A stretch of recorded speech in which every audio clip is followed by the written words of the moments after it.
Pessoal, antes de começar a assistir o vídeo, por favor não deixe de dar um like, pois ajudará muito no crescimento do canal. E se por acaso gostar do conteúdo, não deixem de se inscrever e ativar o sininho para não perder os próximos vídeos. Dado o recado, vamos para o relato.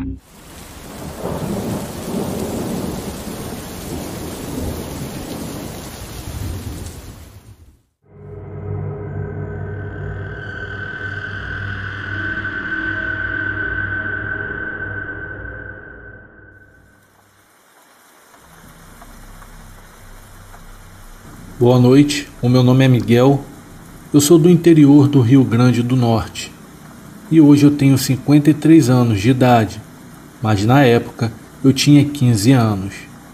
Aqui na cidade todo mundo se conhece, principalmente há quase 40 anos.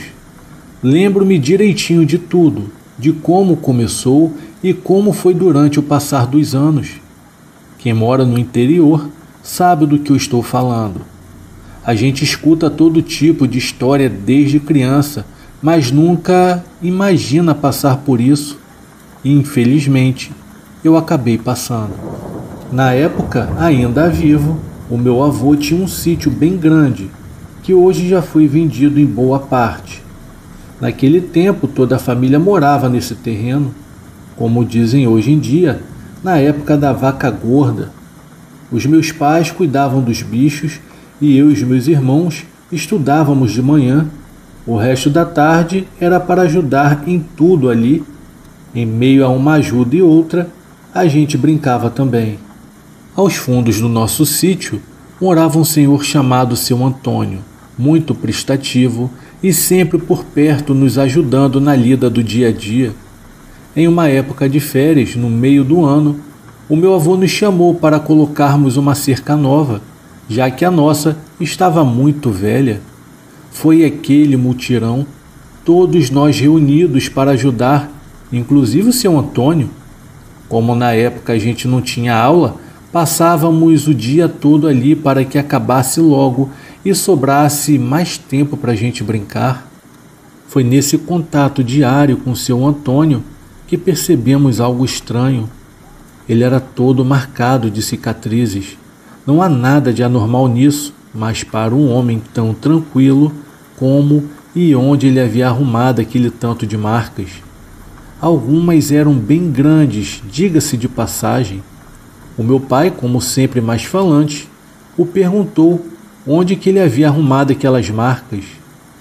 Ele então bem sério nos respondeu que anos atrás ele havia lutado com um bicho no meio do mato e que quase morreu no meio da luta, mas que conseguiu dar um fim naquela criatura. O meu pai, bem intrigado, fez mais algumas perguntas e ele claramente não estava muito afim de falar. Algum tempo depois paramos para recomeçar no outro dia. Por aqui tem muita gente que inventa muita coisa, então não acreditamos muito no que o seu Antônio falou e ficou por isso mesmo. No entanto, no outro dia, seu Antônio não apareceu. Talvez a gente o tenha pegado na mentira e com vergonha ele não quis mais aparecer. Ele não tinha obrigação nenhuma, já que era apenas uma ajuda, e nem ele e nem ninguém estava sendo pago para isso. Depois daquela situação, as coisas realmente ficaram muito estranhas. Vou ver se eu me lembro de tudo, pois foi muita coisa. Primeiro, a gente mal viu o seu Antônio, e ele era bem presente por ali. Segundo, os 2 cachorros do sítio sumiram, mas de um jeito em que ambos não deixaram rastro. E terceiro, mesmo com o serviço terminado e a cerca sendo nova, começou a desaparecer ovelha e até uma vaca do meu avô. Ali não andava gente estranha, não tinha ninguém de diferente, pelo menos que a gente tivesse visto. Foi aí que todas as suspeitas caíram sobre o seu Antônio. Será que por raiva da gente achar que ele estava mentindo, ele estava fazendo isso? Meu pai e o meu avô resolveram passar a noite toda de guarda, sem falar nada para ninguém. Eles estavam em plena escuridão e armados até os dentes, com uma espingarda e uma socadeira do meu avô. Numa noite, o meu pai ouviu uns passos vindo da mata do lado do sítio. Eu estava no quarto e escutei o primeiro tiro e o meu pai gritando logo em seguida: "Não corra! Não corra! Volte aqui agora! Volte aqui!" E mais uns 3 tiros. Em meio àquele alvoroço todo, perguntei ao meu pai se era o seu Antônio. Ele disse que não viu, só ouviu o barulho e atirou. Lembro que o meu avô falou: "Amanhã a gente vai na casa dele e pergunta essa história direito." Na hora, eu disse que iria também. Assim que amanheceu, fomos na casa do seu Antônio. Tocamos a campainha, chamamos por ele e nada. Lembro que o meu pai ainda falou para a gente arrombar a porta, porém o meu avô não deixou. Naquela altura era quase certo que a gente tinha descoberto quem tinha levado os bichos. Quando voltamos para casa, o padeiro estava saindo e meu avô resolveu contar. O padeiro disse que fazia 2 dias que o seu Antônio havia passado na cidade, comprado mais roupas e ido embora. Ele falou que viu ele entrando no ônibus. Agora, quem terá sido que o meu pai viu e atirou no meio daquela mata? O único suspeito nem na cidade estava mais. Bom, ficou um mistério. Os dias se passaram e o sumiço dos bichos não parou. Agora estava bem pior, porque haviam marcas de sangue. As galinhas estavam desaparecendo, e mesmo com o meu pai e o meu avô passando a noite toda acordados esperando, eles não conseguiam nem ouvir nem ver nada. Morávamos um pouco afastados da cidade e à noite não tinha outra pessoa para ver ou até nos ajudar. Era um dia aparentemente comum. Eu estava jogando bola com meu irmão mais novo de 12 anos na época. A gente acabou se esquecendo do tempo e quando nos demos por conta, já estava escurecendo. Assim que eu percebi que estava anoitecendo, veio automaticamente uma lembrança de tudo que havia acontecido. Tratei de entrar logo, mas para entrar eu tinha que fechar a porteira. Foi aí que ouvi um barulho vindo da frente do nosso terreno. Eu não fui doido de ter ido até lá, então só gritei e disse: "Tem alguém aí?" Mesmo sem ver, eu tinha certeza de que na verdade havia algum bicho por ali. Era um cheiro muito forte que pairava pelo ar. Eu nunca tinha sentido um cheiro daquele tipo.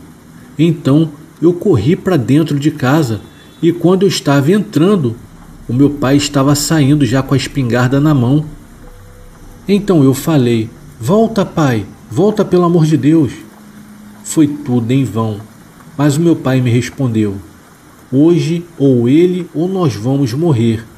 O meu avô, que estava no quarto, também saiu e me perguntou: "Onde está ele, meu filho? Me fala que hoje eu lasco ele." Eu apontei de onde veio o barulho e os dois foram atrás, mas não tinha mais nada lá. Aquele cheiro muito forte tomava conta de todo o redor da casa. E o meu avô disse: "Sabem o que é isso? Isso é cheiro de lobisomem. Se armem. Hoje ou ele acaba com a gente ou a gente mata esse infeliz." O medo havia tomado conta de mim instantaneamente, mas naquela situação eu não tinha o que fazer. Já era noite, não tinha como pedir ajuda e não tinha ninguém por perto. Eu peguei uma faca e fiquei na sala. O meu pai e o meu avô ficaram na varanda, com o olhar fixo na mata. O cheiro forte não passava, e os arbustos dos matos se quebrando dava para ver que o bicho estava rondando. Era apenas uma questão de tempo até ele nos atacar. Foi aí que o meu avô disse: "Entra para dentro, entra para casa, que aqui a gente não tem chance. Vamos!" Já estava escuro e eles entraram. Eu tratei de trancar todas as portas e janelas. E caso ele subisse no telhado, havia a chance das telhas se quebrarem, mas o lobisomem escolheu a porta. As portas daquela época eram de madeira forte. Mesmo assim, pelo barulho, dava para perceber que o bicho tinha muita força. Cada pancada aumentava mais o meu medo. Parecia que ele iria conseguir derrubar tudo. Antes que fosse tarde demais, o meu pai e o meu avô correram para segurar a porta, para nós não morrermos ali. O medo era claro em todos. Haviam aflições nos olhares dos dois. Eu me lembro até hoje, e depois de muita força, eu consegui abrir um pequeno buraco na porta. Era apenas uma questão de tempo até aquele bicho conseguir entrar. Se por acaso ele conseguisse entrar, nós não tínhamos chance alguma. Até que o meu pai pegou a minha faca e pediu para eu segurar a porta com meu avô e ficou esperando. Na hora que o bicho forçou e chegou perto, o meu pai deu uma facada e pegou em cheio. O bicho fez um barulho tão feio e tão alto que cambaleou na mesma hora. O meu avô começou a dar tiros também. Eu acho que pegaram todos, porque o barulho da respiração e das pegadas pararam na hora. Depois de alguns minutos, tanto meu pai quanto meu avô criaram coragem e saíram lá para fora. E nem sinal do bicho. Eles encontraram apenas um tufo de pelo e muito sangue. Sem balas e sem forças, o meu pai achou melhor não seguir o rastro daquela coisa e nem sair de dentro de casa. Eu tenho quase certeza de que aquele bicho havia morrido. A gente só não achou onde. Eu ainda moro no mesmo local até hoje.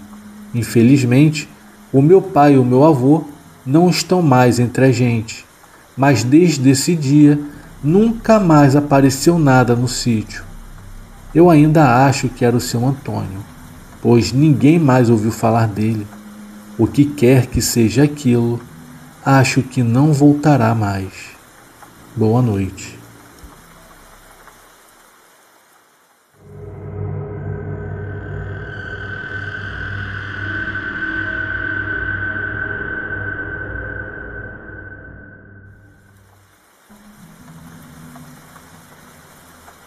Boa noite, o meu nome é Roberta, tenho 28 anos de idade e sou técnica de informática. O relato que eu vou contar hoje mudou a minha vida para sempre, não só a minha, como a dos meus amigos também. Eu sempre gostei de viver a vida da melhor maneira possível e considero-me uma pessoa feliz. Tenho problemas, como todo mundo, porém eu amo viver. 2 meses antes das minhas férias, eu comecei a me programar para viajar. Comentei com os meus amigos sobre o destino, as datas de ida e volta, e alguns deles concordaram. Desde o dia que combinamos, eu fiquei muito ansiosa. E depois de fecharmos o pacote para a viagem, nós nos encontramos na livraria para detalhes. Estava todo mundo animado, afinal, viajar é maravilhoso demais. Depois de muita espera e ansiedade, finalmente chegou o grande dia. Peguei meu carro, fui buscar todos no local combinado, liguei o som do meu carro e lá estava eu, feliz indo buscar minhas companhias para a nossa tão aguardada viagem. Pegamos a estrada e depois de dirigir por quase cerca de 3 horas, chegamos a São Miguel das Almas. O nome já dava uma pista do que estava por vir, mas não imaginávamos o que estava nos esperando. Era só uma das tantas viagens que eu fazia e ainda faço. Para mim, a gente só ia conhecer gente nova, lugares novos e ter experiências boas. Chegamos à cidade numa tarde quente e seca. As ruas de paralelepípedos eram estreitas e as pessoas locais nos receberam com sorrisos no rosto. A cidade em si é daquelas cidades pequenas, onde o tempo parece não passar, onde todo mundo se conhece. Todos na pousada foram muito gentis, cada um pegou seu quarto e organizou suas coisinhas. Pedimos um lanche e ficamos por ali reconhecendo o local. Como era de costume, Em todas as viagens em que fazíamos, logo na recepção, eu perguntei se por ali havia alguma lenda ou algo sobrenatural. Até ali, eu era só uma pessoa que amava essas histórias e não fazia noção do que aquela pergunta iria desencadear. A moça da recepção, meio que sem jeito, fingiu não entender e pediu para eu repetir a pergunta. Eu repeti e ela prontamente falou: "Olha, eu não sei dessas histórias, mas conheço um lugar que vocês podem achar várias." Não perdi tempo e pedi para ela me passar o endereço. Eu, toda alegre e inocente, corri e falei para os meus amigos: "Pessoal, já sei para onde vamos ir mais tarde." Nossa galera pensava mais ou menos igual nesse assunto e todos concordaram de boa. Mal sabíamos que ali era um caminho que mais tarde a gente iria preferir não ter ido.